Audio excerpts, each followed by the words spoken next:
Do you think the president, we talked about this earlier, could run again in 2028? Obviously, can't. Steve Bannon has talked about ways he thinks that they will be allowed to do that within the framework of the Constitution.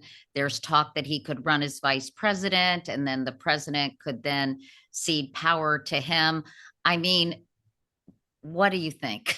Look, I'll be honest, this is not a scenario I worry about. Maybe I'm naive, but I do believe that the Constitution is very clear. Like he can't run again. It's very clear. And I think if you look at how the Supreme Court, even though I disagree with a lot of the recent Supreme Court decisions, like the immunity and all that kind of stuff, the Supreme Court has kind of started to get a little pissed off. 7-2, the first time I've ever known of this even happening, the Supreme Court stopped the deportation flights, by a vote of 7-2. Usually the Supreme Court obviously takes a while to make a decision.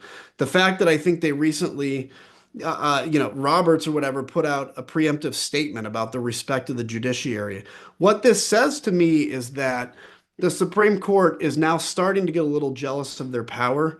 And so I think, look, the one area I guess I would be concerned about him running again, I mean, keep in mind he'll be 82 also. But the one area I might get a little concerned is if somehow he convinces these hardcore red states to just simply allow him on the ballot, then what happens, right?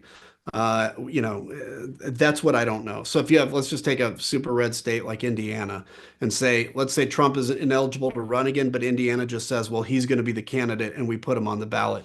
Now you have a tension between states and the federal government. So that would be an area I'm concerned about. But in all honesty, that's not the one I'm losing sleep on. I worry about what damage is going to be done to that point.